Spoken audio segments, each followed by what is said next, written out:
সে investigation অফিসারকে বলতে পারে যে তোমার মামলার তদন্তের ব্যাপারে একটা প্রিলিমিনারি প্রাথমিক রিপোর্ট দাও, তদন্ত করে এখন পর্যন্ত কী তথ্য পেয়েছো একটা প্রাথমিক রিপোর্ট দাও। সেই প্রাথমিক রিপোর্টটা যখন ইনভেস্টিগেশন অফিসার প্রিপেয়ার করবে, করার পর আমাদের যে এসপি সাহেব আছেন বা পুলিশ কমিশনার আছেন তারা ইনভেস্টিগেশন অফিসারকে বলবে এই প্রাথমিক রিপোর্ট বা প্রিলিমিনারি রিপোর্টটা ইনভেস্টিগেশন রিপোর্ট এটা ম্যাজিস্ট্রেটের কাছে জমা দাও।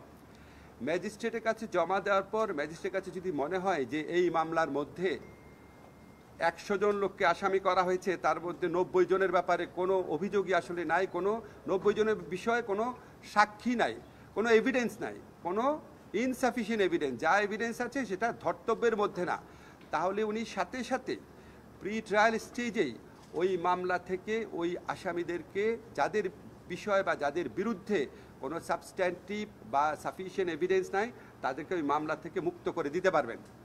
তা আমরা আশা হবে আদালত প্রশাসন ওনারা একসাথে কাজ করে যেই সমস্ত মামলায় আপনার গ্রেফতার বাণিজ্য বা মামলা বাণিজ্য হচ্ছে, অসংখ্য লোককে আসামি করা হচ্ছে এবং যাদের বিরুদ্ধে প্রিলিমিনারি রিপোর্টে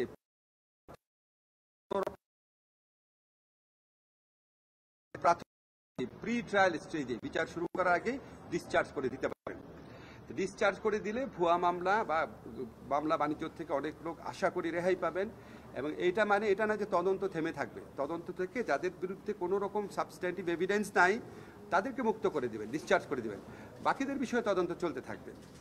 আবার তদন্ত চলাকালে পুলিশ যদি তদন্ত শেষ হওয়ার স্টেজে যদি দেখে, পূর্ণাঙ্গ তদন্ত রিপোর্ট যখন জমা দেবে, পুলিশ যদি দেখে যে না যাদেরকে ডিসচার্জ করা হয়েছিল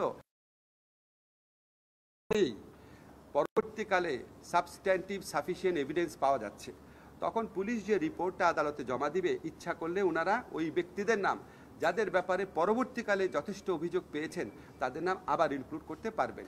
এই হচ্ছে আমাদের সংশোধনীটার বিষয়।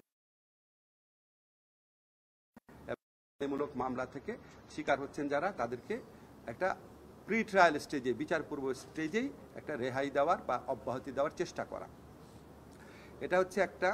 আর সেকেন্ড, আজকে আরেকটা গুরুত্বপূর্ণ আইনগত অগ্রগতি হয়েছে, সেটা হচ্ছে আপনারা জানেন যে ইউএন OHCHR যে অফিসটা, UNOHCHR এর যে অফিসের প্রধান ওয়ালকার তুর্ক উনি আমাদের দেশে সফর করেছিলেন।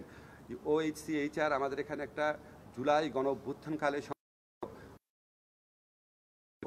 অত্যন্ত ইম্পর্টেন্ট ফ্যাক্ট ফাইন্ডিং রিপোর্টও জমা দিয়েছেন। তো ওনাদের সাথে আমাদের সরকারের অনেক দিন যাবত আলোচনা চলছিল যে OHCHR যেটা আছে জাতিসংঘের মানবাধিকার বিষয়ক যে অফিস OHCHR, সেই অফিসের একটা মিশন শাখা বাংলাদেশে ওনারা খুলতে চাচ্ছিলেন। মানে ওই OHCHR মিশনের একটা অফিস বাংলাদেশে হবে, এই লক্ষ্যে ওনারা আলোচনা করছিলেন। তো এই আলোচনা একটা উল্লেখযোগ্য অগ্রগতি হয়েছে। আমরা যে ড্রাফট MOU বা সমঝোতা স্মারক সেটা আজকে মন্ত্রী পরিষদের সভায় নীতিগতভাবে অনুমোদিত হয়েছে। সেটা আমরা কয়েকজন উপদেষ্টারা মিলে আর একটু পরীক্ষা করব, করার পর ফাইনাল যে টেক্সটটা সেটা আমরা OHCHR ওয়ালকার তুর্কের কাছে সরাসরি পাঠাবো। ওনারা এগ্রি করার পর আশা করি আমরা দ্রুততম সময়ের মধ্যে MOUটা সাইন করতে পারবো এবং এটার ভিত্তিতে বাংলাদেশে জাতিসংঘের মানবাধিকার বিষয়ক একটা অফিস হবে। এটা অফিসটা হবে প্রাথমিকভাবে 3 বছরের জন্য। এই 3 বছরে যদি দুই পক্ষ মনে করে রিনিউ হওয়া দরকার তাহলে সেটা বিবেচনা করে দেখতে পারবে। আমরা আশা করি আগামীতে এবং আমাদের সরকার আমলেও যদি কোনো গুরুতর মানবাধিকার লঙ্ঘনের ঘটনা ঘটে, যে কোনো ক্ষেত্রেই ঘটে, তাহলে আমাদের যে মানবাধিকার বিষয়ক যে রাষ্ট্রীয় এজেন্সি অফিসগুলো আছে এটার পাশাপাশি OHCHR এর যে লোকাল অফিসটা হবে সেটা একটা গুরুত্বপূর্ণ ভূমিকা পালন করতে পারবে। এটাই হচ্ছে আমাদের আজকে আলোচনা বিষয় ছিল। আরেকটা লিগাল ডেভেলপমেন্ট আপনাদের জানিয়ে রাখি, আমাদের যে মুরাদনগরে যে জঘন্য আপনার ধর্ষণের ঘটনা ঘটেছে সেটা আমরা বাংলাদেশের যে কোনো সাধারণ নাগরিকের মতো আমরা সবাই মর্মাহত, ক্ষুব্ধ এবং আমরা আমাদের স্বরাষ্ট্র মন্ত্রণালয়ের সাথে সাথে ব্যবস্থা নিয়েছে। প্রধান আসামি সহ যারা এই ছবিগুলা ছড়িয়ে দেওয়ার কাজটা করেছে, অত্যন্ত দায়িত্বহীন অপরাধমূলক কাজটা করেছে, সবাইকে গ্রেফতার করা হয়েছে। আপনারা জানেন আমরা ধর্ষণ সংক্রান্ত যে আইন আছে সেটার অ্যামেন্ডমেন্ট করেছি। দ্রুততম সময় আপনারা মাগুরার ক্ষেত্রে আপনারা বিচারও দেখেছেন। এটাও আমরা সর্বোচ্চ গুরুত্ব দিয়ে এই ঘটনার বিচার করব, এটা আমরা বদ্ধপরিকর। শুধু এটুকু জানালাম। সিআরপিসিটা তো আপনার অধ্যাদেশ আকারে নীতিগতভাবে চূড়ান্ত অনুমোদনই হয়ে গেছে।